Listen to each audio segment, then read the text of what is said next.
Good evening everyone.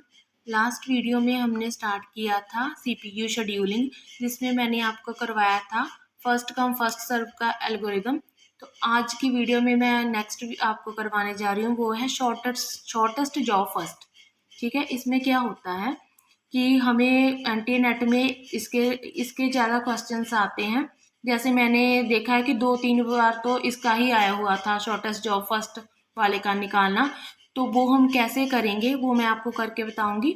First पहले तो देखिए क्या बोला है, क्राइटेरिया क्या है, वर्स्ट टाइम मैंने आपको प्रीवियस वीडियो में भी बताया था कि हमारे एग्जीक्यूशन टाइम को ही वर्स्ट टाइम बोलते हैं। तो एक प्रोसेसिंग में कितना टाइम लेती है, एग्जीक्यूशन में कितना टाइम लेती है, उसको बोलते हैं वर्स्ट टाइम। ठीक है, जब वो एग्जीक्यूट हो रही होती है उसको वर्स्ट टाइम ही बोलते हैं। मोड इसका क्या रहता है, नॉन प्रिम्प्टिव। देखो शॉर्टेस्ट जॉब दोनों तरह का ही होता है, इसमें दो तरह से ही इसको सॉल्व करने को बोलते हैं। जहाँ पे आज मैं आपको करवाऊंगी कि नॉन प्रिम्प्टिव से ये कैसे होता है ये वाला एल्गोरिदम। क्योंकि नॉन प्रिम्प्टिव में क्या होता है कि इसको हम जब एक प्रोसेसिंग के लिए, एग्जीक्यूशन के लिए सीपीयू में चली जाती है तो उससे सीपीयू नहीं लिया जाता, वो अपनी एग्जीक्यूशन पूरी करके ही वापस आती है, बाहर आती है जहाँ एग्जिट होती है। ठीक है, तो उसको बोलते हैं नॉन प्रिम्प्टिव। टर्न अराउंड टाइम मैंने आपको पीछे भी बताया था कि completion time minus arrival time को बोलते हैं। तो वेटिंग टाइम हमारा क्या है, turn around time minus burst time, execution time. ठीक है, तो ये मैं आपको करके बताऊंगी, आपको फिर समझ लगेगा। तो ये वाला टेबल हमें कंप्लीट करना होता है। Process ID J P1, P2, P3, P4 and P5। Arrival time जैसे हमें दिया हुआ है 1 से लेकर 5 तक। बर्स्ट टाइम एग्जीक्यूशन मतलब एक प्रोसेस अगर P1 है तो वो कितने टाइम के लिए एग्जीक्यूट हो रही है उसको बोलते हैं बर्स्ट टाइम। ये तीनों ही चीज़ें हमें दी हुई होती है, तो बाकी का टेबल हमें कंप्लीट करना होता है। और वो कैसे कंप्लीट करना है वो आपको मैं बताऊंगी। पहले हमें बनाना है गैंट चार्ट। ठीक है, उससे ये ईजी हो जाता है सॉल्व करना। तो देखिए सबसे पहले हमें क्या करना है, ये जो हमारा शॉर्टेस्ट जॉब फर्स्ट एल्गोरिदम होता है ना, ये कैसे स्टार्ट होता है, ये स्टार्ट होता है हम छोटी जो देखते हैं प्रोसेस, कौन सी प्रोसेस कम टाइम ले रही है एग्जीक्यूट होने में। क्योंकि जैसे था हमने पीछे किया था फर्स्ट कम फर्स्ट सर्व, उसमें देखा जाता था, क्राइटेरिया उसका था कि अराइवल टाइम से देखते थे हमें किसको एग्जीक्यूट पहले करना है। पर यहाँ पे क्राइटेरिया ये है कि हम एग्जीक्यूशन टाइम देखकर एग्जीक्यूट करना शुरू करेंगे कि कौन सी जो प्रोसेस है वो छोटी है तो उसको एग्जीक्यूट करेंगे। ये इसका ये मेन मोटिव होता है जो एग्जीक्यूशन के लिए कम टाइम ले रही है। तो देखिए सबसे पहले हमें स्टार्ट तो कहीं से करना ही होता है कि अराइवल टाइम तब हम देखना ही होता है हमें। जैसे देखो अभी आप ध्यान से देखो कि ज़ीरो पे कोई प्रोसेस नहीं आई, तो हमारी प्रोसेस स्टार्ट कहाँ से हो रही है, 1 से हो रही है ना।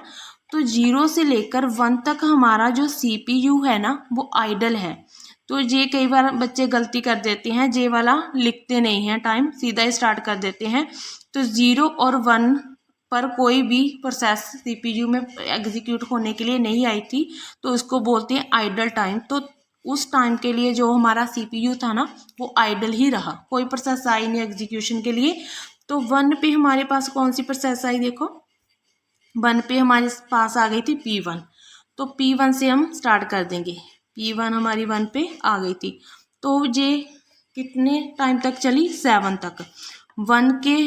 1 एंड 7 दोनों को ऐड करेंगे, 1 के बीच 7 ऐड किया तो ये हमारा हो गया 8।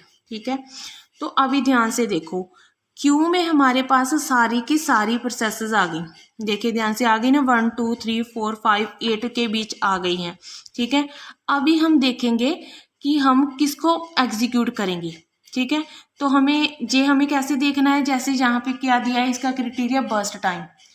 इससे हम देखेंगे कि मतलब एग्जीक्यूशन टाइम अब इस एल्गोरिदम में देखेंगे कि किसका कम है। अभी देखो सारी की सारी प्रोसेस हमारी क्यू में आ गई है, तो हम देखेंगे किसका हमारा वर्स्ट टाइम या फिर एग्जीक्यूशन टाइम कम है। तो यहाँ पे देखिए सबसे कम किसका है, P3 का। देखो 1 है ना, तो P3 को हम CPU दे देंगे। P3 कितने टाइम तक चली, देखो 1 नैनो सेकेंड तक। तो हमारा 8 में 1 ऐड किया 9 हो गया। उसके बाद देखो J भी हो गई हमारी, और J तो पहले ही हो गई थी। अब इन जो हमारी लेफ्ट बची हैं उनमें से एग्जीक्यूशन कम किसका टाइम है, एग्जीक्यूशन टाइम है अभी कम P4 का। तो हम P4 को चला देंगे। P4 कितने टाइम तक चली हमारी, 2 नैनो सेकेंड तक। तो ये हमारा हो गया 11। ठीक है, हम ऐड करते जाएंगे एग्जीक्यूशन टाइम। ठीक है, उसके बाद P2 एंड P5 में एग्जीक्यूशन टाइम किसका कम है, वो है P2 का। ठीक है, P2। तो अभी ये हमारी कितने टाइम तक, 16 तक। तो लास्ट में हमारे पास कौन सी बची है, P5। ठीक है, तो P5 हमारी उसका वर्स्ट टाइम है 8। तो ये हमारी चली 24 तक। ठीक है, तो ये हमारा गैंट चार्ट कंप्लीट हो गया। तो अब इसकी हेल्प से हम कंप्लीटेशन टाइम टेबल में फिल कर देंगे। तो P1 का कंप्लीटेशन टाइम हमारा था 8। ठीक है, P2 का हमारा 16 था, P3 का देख लीजिए 9 था, और P4 का 11 था, और P5 का हमारा था 24। ठीक है, तो ऐसे हम लिख लेंगे। उसके बाद हमें टर्न अराउंड टाइम निकालना है। तो वो मैंने आपको जैसे बताया था कि हम क्या करेंगे, वो निकलता है हमारा, देखिए completion time minus arrival time. ठीक है, इसको और इसको माइनस करेंगे तो हमारा आ जाएगा टर्न अराउंड टाइम। ठीक है, हमने 8 में से 1 गए 7, 16 में से 2 14, और 9 में 3 6, 11 में 4 7, 24 से 5 गए 19। ठीक है, तो देखिए इसका हम साथ में ही टोटल भी कर लेंगे। ठीक है, तो ये हमारा कैलकुलेशन के बाद आया, सम करने के बाद 53 आएगा। ठीक है, उसके बाद वेटिंग टाइम भी हमें निकालना है। वो कैसे निकालेंगे, बर्स्ट टाइम, ठीक है, टर्न अराउंड टाइम में से हमें वर्स्ट टाइम को माइनस करना होता है, तो वेटिंग टाइम आ जाता है हमारा। ठीक है, तो इसको 0, 7 में 7 गए 0 हो गए, 14 में से 5 गए हमारे 9 हो गए। ठीक है, तो उसके बाद 6 में 1 5, 7 में 2 5, और उसके बाद हमारा, ठीक है, 19 में से 8 गए 11।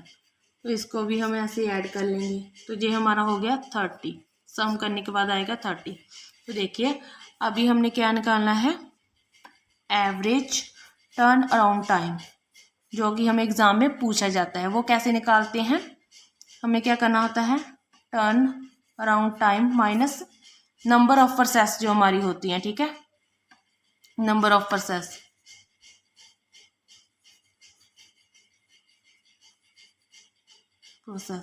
ठीक है, 53 टर्न अराउंड टाइम का सम, कुछ भी ले लो, सम ऑफ, ठीक है, 53 अपॉन नंबर ऑफ टर्म्स हमारी कितनी है 5। तो ये हमारा आफ्टर कैलकुलेशन आएगा 10.6। ठीक है, तो आप चाहे करके देख लेना, इतना ही आएगा। तो अभी हमें क्या निकालना है, एवरेज वेटिंग टाइम, वो भी ऐसे ही सम के बाद हम कितना आया हमारा 30, नंबर ऑफ टर्म हमारी है 5, तो हमारा जो आफ्टर कैलकुलेशन आया 6। तो ऐसे हम निकालते हैं शॉर्टेस्ट जॉब फर्स्ट। तो मैं आपको एक बार फिर से ओवरव्यू दे देती हूँ। इसका क्राइटेरिया होता है बर्स्ट टाइम। बर्स्ट टाइम को देखकर ही हम डिसाइड करते हैं कि कौन सी जो प्रोसेस है वो एग्जीक्यूशन में जाएगी।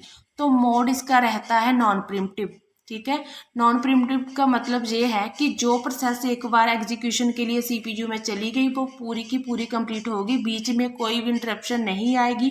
वो पूरी पहले कंप्लीट करेगी अपनी रिक्वायरमेंट, फिर ही सीपीयू छोड़ेगी। ठीक है, उसको बोलते हैं नॉन प्रीम्प्टिव।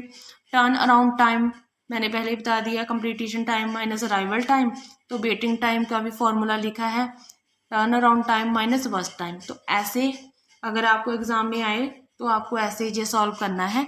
तो आज के लिए इतना ही। तो नेक्स्ट जो एल्गोरिदम हमारे बच गए हैं वो मैं आपको नेक्स्ट वीडियो में करवाऊंगी।